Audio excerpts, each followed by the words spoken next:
Hello दोस्तों, एवी classes के online platform पे आपका स्वागत है। मैं भानु। बच्चे, आज हम लोग जो सीरीज़ कर रहे हैं या जो पार्ट कर रहे हैं बच्चे, उसमें हम कर रहे हैं भारतीय राज्य व्यवस्था एवं संविधान।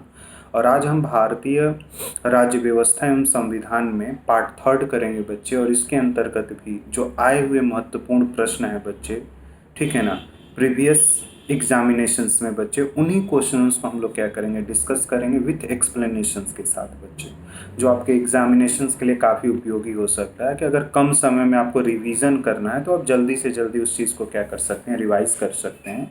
और एक आपको आइडिया भी लग जाएगा कि क्या चीज़ें हमें पढ़नी चाहिए, क्या किन चीज़ों को नहीं हमें पढ़नी चाहिए। तो कहीं ना कहीं वो चीज़ें हमें क्या करता है, ज़्यादा हेल्प करता है एग्जामिनेशन में बच्चे। तो आज का जो पहला प्रश्न है बच्चे, आज का जो पहला प्रश्न है बच्चे, फर्स्ट जो क्वेश्चन है, उसमें पहला क्वेश्चन जो पूछा गया है बच्चे, भारतीय राज्य व्यवस्था एवं संविधान में वो पूछा गया है कि सर्वोच्च न्यायालय के न्यायाधीशों की अवकाश ग्रहण करने की समान आयु क्या है। सर्वोच्च न्यायालय के जो न्यायाधीश हैं बच्चे, वो किस आयु में एक तरह से रिटायर्ड होते हैं बच्चे। तो उसका आंसर है 65, यानी 65 वर्ष की आयु में क्या होता है बच्चे, जो सुप्रीम कोर्ट के जज होते हैं वो एक तरह से क्या कर जाते हैं, रिटायर्ड कर जाते हैं। और वहीं पे हाई कोर्ट के जो जज होते हैं बच्चे, वो 62 वर्ष की आयु में रिटायर्ड होते हैं, यानी 62 की एज में वो लोग रिटायर्ड किए जाते हैं बच्चे।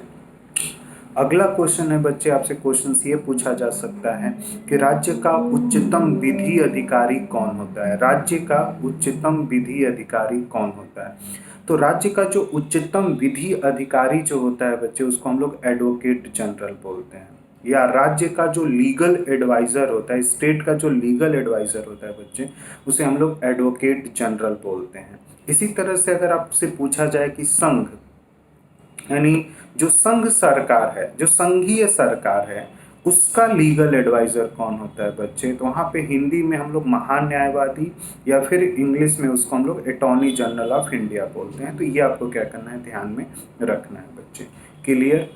आगे बढ़ते हैं बच्चे। भारतीय संविधान में मौलिक अधिकारों की परिभाषा किस अनुच्छेद में दी गई है। भारतीय संविधान में मौलिक अधिकार की परिभाषा किस अनुच्छेद में दी गई है। तो अनुच्छेद जो 12 है, जहाँ पे हम लोग मौलिक अधिकारों को क्या करते हैं, परिभाषित करते हैं बच्चे। और अनुच्छेद 13 में विधि की परिभाषा दी गई है बच्चे, ठीक है ना। तो अनुच्छेद 12 में राज्य और मौलिक अधिकारों की परिभाषा मिलती है बच्चे, और अनुच्छेद 13 में जब आप आएंगे, आप देखेंगे तो उसमें विधि की व्याख्या की गई है, लॉ का डिस्क्रिप्शन है बच्चे। आगे हम बढ़ते हैं बच्चे।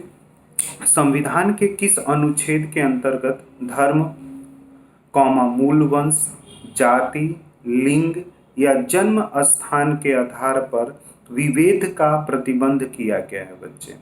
दोबारा मैं प्रश्न आपके सामने पढ़ देता हूं बच्चे। संविधान के किस अनुच्छेद के अंतर्गत धर्म, मूल वंश, जाति, लिंग या जन्म स्थान के आधार पर विभेद का प्रतिबंध किया गया है बच्चे।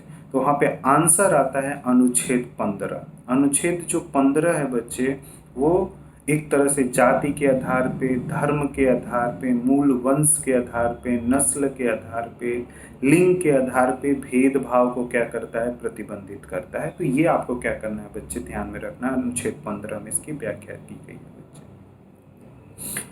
अगला आपसे प्रश्न पूछा जा सकता है बच्चे, पंचायत के सभी स्तरों पर अनुसूचित जाति तथा अनुसूचित जनजाति के लिए आरक्षण की व्यवस्था किस आधार पर की गई है। दोबारा क्वेश्चंस मैं बोल देता हूं बच्चे। पंचायत के सभी स्तरों पर अनुसूचित जाति तथा अनुसूचित जनजाति के लिए आरक्षण की व्यवस्था किस आधार पर की गई है बच्चे। तो उसका आंसर होता है जनसंख्या के अनुपात में। तो जो जनसंख्या का अनुपात है बच्चे, उसी के आधार पे पंचायती राज्य के सभी स्तरों पे शेड्यूल कास्ट और शेड्यूल ट्राइब्स के लिए सीटें जो हैं वो क्या की गई हैं, आरक्षित की गई हैं बच्चे।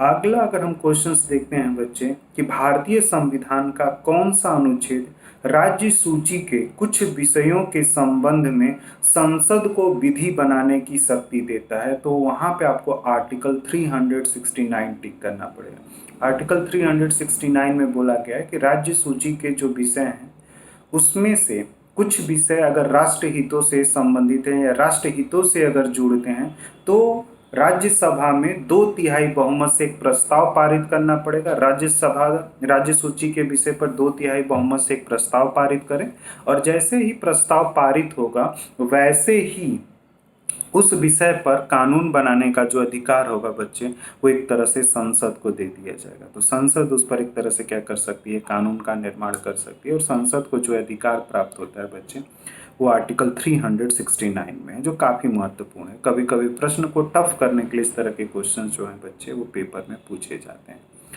आगे आते हैं बच्चे, जो प्रश्न काफ़ी इंपॉर्टेंट है बच्चे, कई परीक्षाओं में पूछा भी गया है कि भारतीय संविधान के अनुच्छेद 352 से 360 के बीच दिए गए उपबंधों को किस नाम से जाना जाता है। यानी आर्टिकल 352 से लेकर 360 के बीच, अनुच्छेद 352 से लेकर 360 के बीच दिए गए उपबंधों को किस नाम से जाना जाता है। तो उसको हम लोग जनरली आपात उपबंध बोलते हैं। इमरजेंसीज जो प्रोविज़न है बच्चे, इमरजेंसीज जो प्रोविज़न है, ठीक है, वो आर्टिकल 352 से लेकर 360 के बीच क्या किया गया, लिखा गया। उसमें नेशनल इमरजेंसीज है, प्रेसिडेंशियल इमरजेंसीज है, फाइनेंशियल इमरजेंसीज है, राष्ट्रीय आपातकाल है, राष्ट्रपतीय शासन है, और वित्तीय आपातकाल है। तो आर्टिकल 352 से लेकर 360 के बीच में आप, ठीक है, आपातकाल उपबंध को क्या कर सकते हैं, आप देख सकते हैं बच्चे। आगे बढ़ते हैं बच्चे। आगे आपसे क्वेश्चन ये पूछा जा सकता है बच्चे, ठीक है, कि भारतीय संविधान के अनुच्छेद 202 के अनुसार राज्यपाल प्रत्येक वित्तीय वर्ष के संबंध में राज्य के विधानमंडल, सदन या सदनों के समक्ष उस राज्य के प्राकृतिक प्राप्तियों और व्यय का विवरण रखवाएगा। इसे क्या कहा जाता है? तो जनरली उसको एक तरह से वार्षिक वित्तीय विवरण बोलते हैं, वार्षिक बजट बोला जाता है। लेकिन वो वार्षिक बजट जो होता है वो राज्य का होता है। एक तो केंद्र का बजट होता है जो राष्ट्रपति की अनुमति के बाद से संसद के सदन में प्रस्तुत किया जाता है। उसी तरह से राज्यों का अपना बजट होता है। तो राज्यों का जो बजट होता है उसके लिए भी पूर्व अनुमति राज्यपाल से लेनी पड़ती है, और राज्यपाल के पूर्व अनुमति के बाद ही राज्य विधानसभा में राज्य का बजट प्रस्तुत किया जाता है, और फिर वो बजट पास किया जाता है। और उस पास होने के बाद से जो राज्य का संचित निधि कोष होता है, जिसको इंग्लिश में बच्चे हम लोग कॉन्सोलिडेटेड फंड बोलते हैं, तो उस कॉन्सोलिडेटेड फंड से राज्य की जो सरकार होती है उसे खर्च करने का अधिकार क्या होता है, प्राप्त होता है। और राज्य सरकार के जो भी विकास से संबंधित कार्यक्रम होते हैं वो संचित निधि कोष से खर्च किए जाते हैं। उसकी जो ऑडिटिंग होती है, वो ऑडिटिंग जो कराया जाता है बच्चे, वो CAG कैग करता है, computer auditor general of India, जिसको महानियंत्रक लेखक परीक्षक बोला जाता है। तो महालेखक नियंत्रक परीक्षक जो है बच्चे, उसको क्या करता है, ऑडिट करता है, और ऑडिट करने के बाद उसकी रिपोर्ट राज्यपाल को दी जाती है। भारत की जो ऑडिटिंग होती है, ठीक है ना, वो रिपोर्ट जो होती है वो राष्ट्रपति के पास जाती है बच्चे। तो ये आपको क्या करना है, थोड़ा सा समझ के रखना है, ध्यान में रखना है बच्चे। अगला आपसे प्रश्न पूछा जा सकता है बच्चे कि भारतीय संविधान में उपराष्ट्रपति पर महाभियोग चलाने की व्यवस्था नहीं है, उसे किस प्रकार पदच्युत किया जा सकता है, यानी उसे किस प्रकार से हम पद से हटा सकते हैं। एक्चुअली तो महाभियोग प्रक्रिया संविधान में सिर्फ राष्ट्रपति के लिए लिखा गया है। वो प्रक्रिया कई जगह अप्लाई भी की जाती है। कुछ लोगों संवैधानिक पदों को धारण करने वाले जो व्यक्ति होते हैं, जब वो अपने कार्य को या मिसबिहेवियर करते हैं तो उनको हटाया जाता है। तो उनके लिए हटाने की प्रक्रिया शब्द इस्तेमाल की जाती है बच्चे। महाभियोग शब्द जो है वो सिर्फ भारत के राष्ट्रपति के लिए यूज़ में लाया जाता है, उपयोग में लाया जाता है। जो उपराष्ट्रपति हैं बच्चे, अगर उन्हें उनके पद से हटाना है तो राज्यसभा में एक संकल्प आपको लाना पड़ेगा। लेकिन उस संकल्प लाने से पहले 14 दिन पूर्व आपको एक नोटिस उपराष्ट्रपति को भेजनी पड़ेगी, और 14 दिन पूर्व, जब 14 दिन पूरा हो जाएगा बच्चे, उसके बाद ही आप राज्यसभा में एक संकल्प लाएंगे, ठीक है। और वो संकल्प राज्यसभा के सदस्यों के बहुमत से क्या होना चाहिए, पारित होना चाहिए। राज्यसभा के जो सदस्य हैं, अगर सदस्यों के बहुमत ने उसे पारित कर दिया और लोकसभा ने अपनी अगर सहमति दे दी, तो उपराष्ट्रपति को अपना पद क्या करना पड़ सकता है, छोड़ना पड़ सकता है बच्चे। उपराष्ट्रपति जो होते हैं बच्चे, ठीक है, वैसे तो उपराष्ट्रपति का कार्य निश्चित नहीं है संविधान में कि उपराष्ट्रपति क्या करेंगे। वहाँ पे तो जो उपराष्ट्रपति होते हैं वो राज्यसभा के सभापति के रूप में क्या करते हैं, कार्य करते हैं। जब राष्ट्रपति की अनुपस्थिति होती है तो उस समय राष्ट्रपति के जगह पे उपराष्ट्रपति कार्य करते हैं और सारे वेतन भत्ते और जो भी फैसिलिटी, जो भी विशेषाधिकार होती है उनका उपयोग वो करते हैं बच्चे। तो ये चीज़ें आपको क्या करना है बच्चे, ध्यान में रखना है बच्चे। आगे बढ़ते हैं बच्चे। अगला जो क्वेश्चन है काफ़ी इंपॉर्टेंट क्वेश्चन माना जाता है कि पंचायती राज विषय किस सूची के अंतर्गत रखा गया है बच्चे। तो जो पंचायती राज्य है बच्चे वो किस सूची के अंतर्गत रखा जाता है बच्चे। तो जो पंचायती राज्य विषय है बच्चे वो राज्य सूची के अंतर्गत आता है बच्चे। ये आपको ध्यान में रखना है कि जो पंचायती राज्य विषय है बच्चे वो राज्य सूची के अंतर्गत आता है। ये आपको ध्यान में रखना है बच्चे। आगे बढ़ते हैं बच्चे। अगला एक प्रश्न है बच्चे, जहाँ पे प्रश्न आपको ध्यान से सुनना है। वो प्रश्न है बच्चे, भारतीय संविधान का कौन सा अनुच्छेद राज्य की सरकारों को ग्राम पंचायतों को संगठित करने का निर्देश देता है बच्चे। भारतीय संविधान का कौन सा अनुच्छेद राज्य की सरकारों को ग्राम पंचायतों को संगठित करने का निर्देश देता है बच्चे। तो अनुच्छेद 40 है बच्चे, 40 यानी आर्टिकल 40 में बच्चे ये बताया गया है कि राज्य जो है वो ग्राम पंचायतों को क्या कर सकता है, संगठित कर सकता है। लेकिन पंचायती राज्य से एक अलग अधिनियम है तो अब उसी अधिनियम पर होता है। वरना पहले जो पंचायती राज्य था बच्चे वो राज्य नीतिक निर्देशक तत्वों के अंतर्गत आता है बच्चे। ये भी आपको क्या करना है, ध्यान में रखना है बच्चे। ठीक है ना। अगला क्वेश्चन है बच्चे कि भारत के राष्ट्रपति को महाभियोग द्वारा हटाया जा सकता है। तो चलो, एक तो ये प्रश्न में ही उत्तर आपको मिल गया कि जो राष्ट्रपति होते हैं बच्चे उन्हें महाभियोग प्रक्रिया के द्वारा ही क्या किया जाता है, हटाया जाता है। वनडे एग्जाम के लिए चीज़ें बहुत इंपॉर्टेंट होती हैं बच्चे, जो एक दिवसीय पेपर होते हैं। ठीक है ना, वनडे एक दिन का जो पेपर होता है उसमें ये चीज़ें बहुत इंपॉर्टेंट हो जाती हैं। महाभियोग एक न्यायिक प्रक्रिया है जो संसद में चलाई जाती है। यह प्रक्रिया किस सदन में चलाई जा सकती है बच्चे। तो जो हमारे यहाँ सदन है बच्चे, लोकसभा एक सदन है और एक राज्यसभा, तो किसी भी सदन में राष्ट्रपति के खिलाफ महाभियोग प्रक्रिया लाई जा सकती है बच्चे। कोई सदन निश्चित नहीं है, लोकसभा में भी आ सकता है, राज्यसभा में भी आ सकता है बच्चे। तो दोनों सदनों में से किसी भी सदन में राष्ट्रपति के खिलाफ महाभियोग प्रक्रिया क्या हो सकती है, शुरू की जा सकती है बच्चे, जो काफ़ी इंपॉर्टेंट है। अगला प्रश्न है, ये भी प्रश्न काफ़ी पेपरों में पूछा है बच्चे कि भारत में संसद के किसी भी सदन का सदस्य हुए बिना ही कोई व्यक्ति कितने दिनों तक मंत्री पद पर आसीन रह सकता है बच्चे। भारत में संसद के किसी भी सदन का सदस्य हुए बिना ही कोई व्यक्ति कितने दिनों तक मंत्री पद पर आसीन रह सकता है बच्चे। 6 माह तक, यानी आप 6 महीने तक बिना किसी सदन के सदस्य बिना सदन के सदस्य हुए बिना भी आप मंत्री पद पे रह सकते हैं। लेकिन आपको 6 महीने के अंदर किसी न किसी सदन की क्या करनी पड़ेगी, आपको सदस्यता लेनी पड़ती है, तभी आपका मंत्री पद आगे जो है वो बना रहेगा। वरना वो मंत्री पद जो होता है वो बच्चे एक तरह से क्या हो जाता है, समाप्त हो जाता है। ठीक है, तो जैसे ठीक है ना, तो ये चीज़ें आपको क्या करनी है, ध्यान में रखनी होती है बच्चे। अगला प्रश्न होता है बच्चे कि लोकसभा को उसके कार्यकाल की समाप्ति के पूर्व ही भंग किया जा सकता है, यह कौन कर सकता है बच्चे। तो लोकसभा का कार्यकाल सामान्यतः 5 वर्ष का होता है, लेकिन 5 वर्ष से पहले भी लोकसभा भंग की जा सकती है और वो राष्ट्रपति के आदेश से होगा बच्चे। 5 वर्ष पूरा हो तब भी राष्ट्रपति आदेश करेगा, तभी लोकसभा भंग होगी। और 5 वर्ष से पूर्व पहले अगर लोकसभा को भंग करना है तो भी वहां पे आपको राष्ट्रपति के सलाह की आवश्यकता पड़ती है बच्चे, राष्ट्रपति के आदेश से। लेकिन राष्ट्रपति किसके आदेश पर सलाह देता है या आदेश को लागू कराने के लिए बोलता है, तो मंत्रिपरिषद, यानी मंत्रिपरिषद की सलाह पे बच्चे राष्ट्रपति लोकसभा को, ठीक है ना, लोकसभा के कार्यकाल से पहले क्या कर सकता है, भंग कर सकता है। तो ये चीजें क्या करना है, ध्यान में रखना है बच्चे। क्लियर। आगे हम बढ़ते हैं बच्चे, ठीक है ना। किसी साधारण विधेयक पर मतभेद होने की स्थिति में संसद के दोनों सदनों की संयुक्त बैठक बुलाई जाती है। इसकी व्यवस्था संविधान के किस अनुच्छेद में है बच्चे। किसी साधारण विधेयक पर मतभेद होने की स्थिति में संसद के दोनों सदनों की संयुक्त बैठक बुलाई जाती है, इसकी व्यवस्था संविधान के किस अनुच्छेद में है बच्चे? देखो, जो प्रश्न मैंने आप लोगों से पूछा उसी प्रश्न में एक प्रश्न छिपा हुआ है बच्चे, जिसका उत्तर आप लोगों को उस प्रश्न में ही मिल जाए।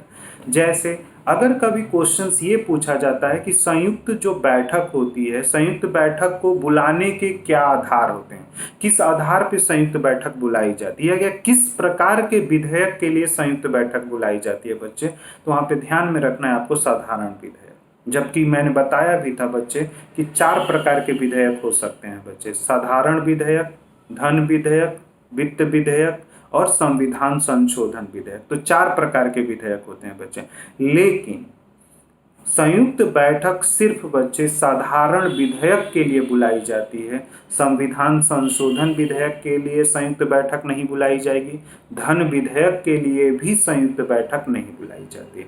और जो संयुक्त बैठक का आह्वान किया जाता है बच्चे, वो राष्ट्रपति के द्वारा किया जाता है। और संयुक्त बैठक जो होती है बच्चे, उस बैठक का जो पीठासीन अधिकारी होता है वो लोकसभा का अध्यक्ष होता है। ये आपको क्या करना है, ध्यान में रखना है। इसमें कई मैंने क्वेश्चंस के जवाब आपने दे दिए बच्चे। ठीक है बच्चे, तो इसी तरह से जब आगे अगर हम बढ़ते हैं बच्चे, तो भारत के कितने राज्यों में द्विसदनीय विधानमंडल अस्तित्व में है बच्चे?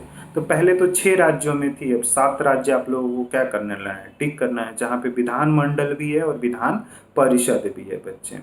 ठीक है ना, राज्यों में भी द्विसदनीय व्यवस्था की गई है बच्चे, लेकिन कुछ राज्यों में की गई है, सभी राज्यों में नहीं।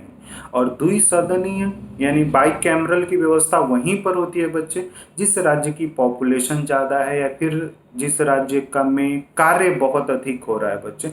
ठीक है ना, जो राज्य बहुत बड़ा हो जाता है तो वहाँ पे द्विसदनीय सदन की व्यवस्था की जाती है। तो वर्तमान में 7 हैं, पहले 6 होते थे।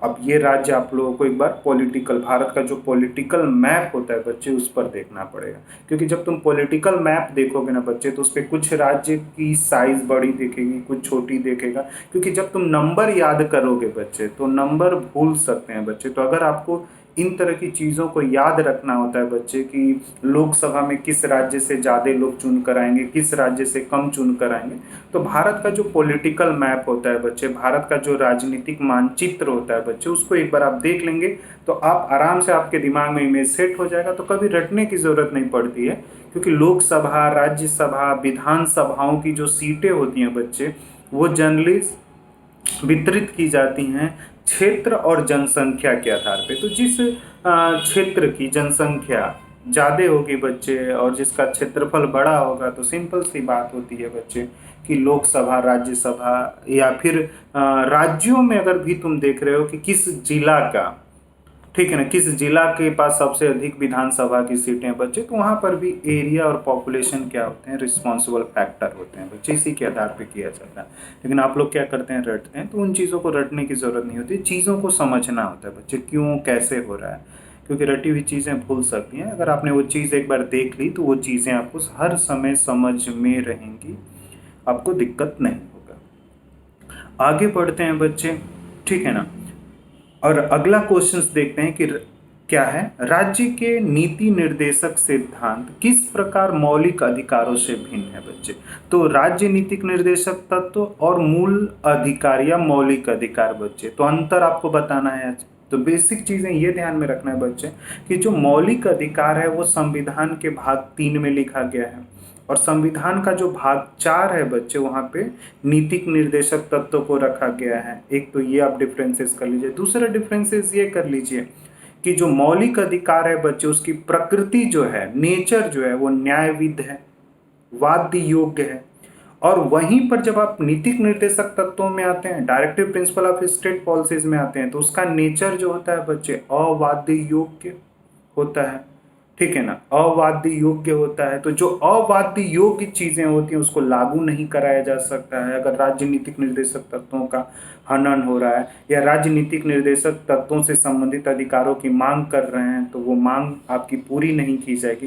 लेकिन जो मौलिक अधिकार होते हैं बच्चे, वो वाद योग्य होते हैं, जस्टिबल होते हैं। अगर उनका उल्लंघन हो रहा है या कोई उल्लंघन करने की कोशिश कर रहा है तो उसको रोका जा सकता है, उसको प्रतिबंधित किया जा सकता है। तो ये बेसिक डिफरेंसेस होते हैं बच्चे, ठीक है ना। वहां पे हो सकता है कि जो नीति निर्देशक तत्व हैं बच्चे, जो नीति निर्देशक तत्व सिद्धांत है बच्चे, directive principle of state policy जो थ्योरी है बच्चे, ठीक है, वो परिवर्तनीय नहीं है। परिवर्तनीय नहीं का मतलब उसको लागू नहीं कराया जा सकता है न्यायपालिका के द्वारा, ठीक है बच्चे। और वहीं पे जबकि मौलिक अधिकार जो है वो परिवर्तनीय है। अगर मौलिक अधिकारों का उल्लंघन होगा, हनन होगा बच्चे, तो उसकी पूरी सुरक्षा की व्यवस्था की जाती है। ये आपको क्या करना है, ध्यान में रखना है, जो काफी इंपॉर्टेंट होता है बच्चे।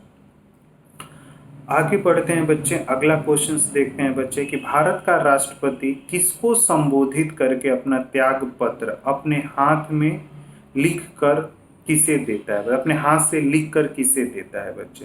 भारत का राष्ट्रपति किसको संबोधित कर कर अपना त्याग पत्र अपने हाथ से लिख कर किसको देता है, ठीक है ना।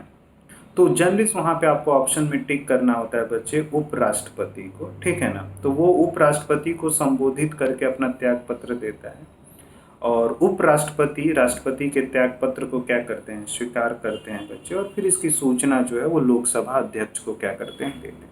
तो ये आपको क्या करना है, ध्यान में रखना है, जो काफी इंपॉर्टेंट हो जाता है बच्चे। अब एक शब्द सुनने में काफी आता है बच्चे, ठीक है, वो कंसेप्ट भी है और थ्योरी भी है, जिसको हम लोग न्यायिक पुनरावलोकन बोलते हैं, जुडिशियल रिव्यू बोला जाता है। जुडिशियल रिव्यू का मतलब क्या होता है बच्चे, या न्यायिक पुनरावलोकन की शक्ति किसको दी गई है बच्चे, या फिर तो वहां पे अगर क्वेश्चन आता है कि न्यायिक पुनरावलोकन की शक्ति किसे प्रदान की गई है, तो ऑप्शन में आपको सर्वोच्च न्यायालय, सुप्रीम कोर्ट टिक करना है बच्चे। आपसे दूसरा क्वेश्चन ये पूछा जा सकता है कि न्यायिक पुनरावलोकन को संविधान में कहाँ एक्सप्लेन किया गया है। तो संविधान में डायरेक्टली न्यायिक पुनरावलोकन का एक्सप्लेनेशन नहीं है बच्चे किसी आर्टिकल में, ठीक है ना। हाँ, लेकिन कुछ आर्टिकल हैं जो ये बताते हैं कि इससे न्यायिक पुनरावलोकन जैसी कंसेप्ट जो होता है वो क्या होता है, निकल कर आता है।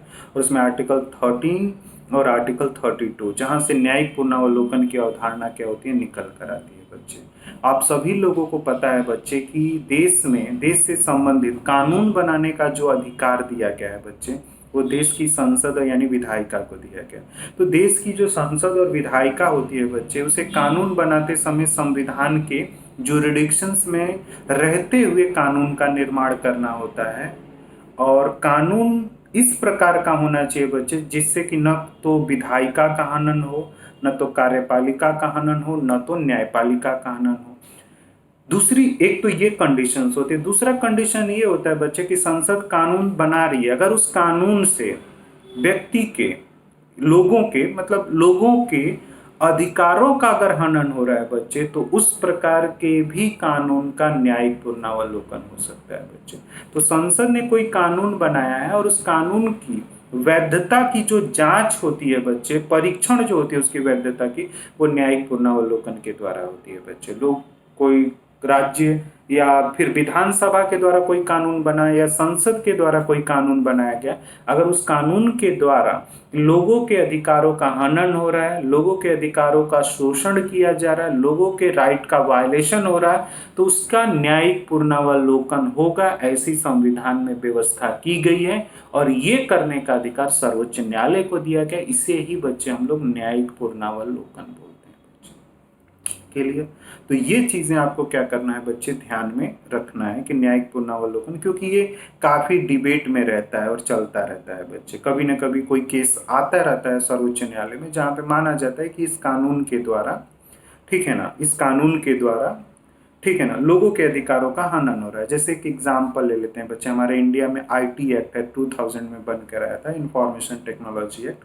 क्योंकि लोग, ठीक है ना, जैसे ही हमारे ICT का एक रिवोल्यूशन आता है बच्चे, information technology, information communication and technology का जो रिवोल्यूशन था, उसमें ये हुआ कि बच्चे बहुत सारे लोग जो थे वो IT का यूज़ करके लोगों को धमकी देना, उनके सिस्टम को हैक कर लेना, ठीक है ना, गलत गलत मैसेजेस करना, तो इन सारे के लिए कानून बनाया गया था आईटी एक्ट। लेकिन उस आईटी एक्ट में कुछ ऐसे प्रोविजंस थे बच्चे जो right to speech and expression पे क्या कर रहे थे, रिस्ट्रिक्शन क्रिएट कर रहे थे बच्चे। और ठीक है, आज से 2-3 साल पहले की बात है बच्चे, महाराष्ट्र में, ठीक है ना, तो वहाँ पे महाराष्ट्र में लड़की थी बच्चे, ठीक है ना, जो फेसबुक पे सोशल मीडिया पे काफ़ी एक्टिव थी और उन्होंने शिवसेना को लेकर कुछ कमेंट किया था थ्रू सोशल मीडिया। ये भी इंफॉर्मेशन टेक्नोलॉजी का पार्ट आता, तो शिवसेना के लोगों को बुरा लगा और उन्होंने सीधा कोर्ट में क्या किया, केस किया। जब कोर्ट में केस किया गया बच्चे, तो लड़कियों को गिरफ्तार भी किया गया, लड़कियां छूटी भी। लेकिन उसी में एक Shreya single versus union of India पे केस पड़ता है बच्चे आईटी एक्ट को लेकर, और वहाँ पर ये बताया गया था कि जिस सेक्शंस के तहत लड़कियों को गिरफ्तार किया गया है वो लोकतंत्र के लिए ठीक नहीं है। आर्टिकल 66A था बच्चे, जिसके द्वारा जो आर्टिकल 66A था बच्चे, वो कहीं ना कहीं right to speech and expression पे क्या कर रहा था, रिस्ट्रिक्शंस लगा रहा था, और right to speech and expression का क्या कर रहा था, वायलेशन कर रहा था। और उस समय चीफ जस्टिस एच.एल. दत्तू साहब थे, तो उन्होंने उनके उनके पैनल में ये केस गया और उन्होंने फिर देखा कि नहीं, right to speech and expression यानी जो फंडामेंटल राइट है बच्चे, वो सभी राइट्स में सबसे अधिक इम्पॉर्टेंट होता है बच्चे। कोई भी लॉ है, उस लॉ के कंपेरिजन्स जब हम करेंगे बच्चे, तो फंडामेंटल राइट्स को ऊपर रखते हैं, बाकी के लॉ को हम क्या कर देते हैं, नीचे कर देते हैं। वो कभी कभी एक सरकमस्टांसेस बनता है बच्चे, जहाँ पे राजनीतिक निर्देशक तत्वों को महत्व मिल जाता है किसी किसी कंडीशन पे, सभी। तो वहाँ पे जर्नलिस्ट जो था बच्चे, उस आर्टिकल 66A जो था बच्चे, वो right to speech and expression का क्या कर रहा था, वायलेशन कर रहा था। आईटी एक्ट किसने बनाया था, संसद ने। तो पूरे आईटी एक्ट को नहीं सस्पेंड किया गया, जो आर्टिकल 66A था बच्चे, उसको क्या कर दिया गया, इनवैलिड डिक्लेयर कर दिया गया।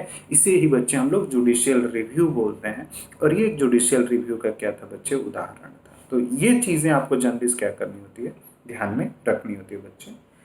तो आज के लिए पार्ट 3 में बच्चे हम इतने ही क्वेश्चंस डिस्कस करते हैं बच्चे। इन क्वेश्चंस को आप सुनिए, ठीक है, और ध्यान में रखिए, एग्जाम्स में अगर आते हैं, आएंगे ही, तो इन क्वेश्चंस को आप सॉल्व करिए, ठीक है। अगर कुछ क्वायरीज हैं बच्चे, तो आप हमें कॉल कर सकते हैं, ठीक है। हमारी वेबसाइट जो है बच्चे, वो www.avclasses.com है बच्चे, ठीक है। और हमारा जो यूट्यूब चैनल है बच्चे, वो AV क्लासेस के नाम से यूट्यूब चैनल भी है बच्चे। तो AV क्लासेस यूट्यूब पे चैनल भी है, उस चैनल में अगर चीज़ें अच्छी लग रही हैं आप बच्चे, तो उसको लाइक भी करिए, सब्सक्राइब भी करिए, और उसको ज़्यादा से ज़्यादा लोगों को क्या करें, शेयर करें बच्चे। तो आज के लिए बस इतना ही बच्चों, थैंक यू।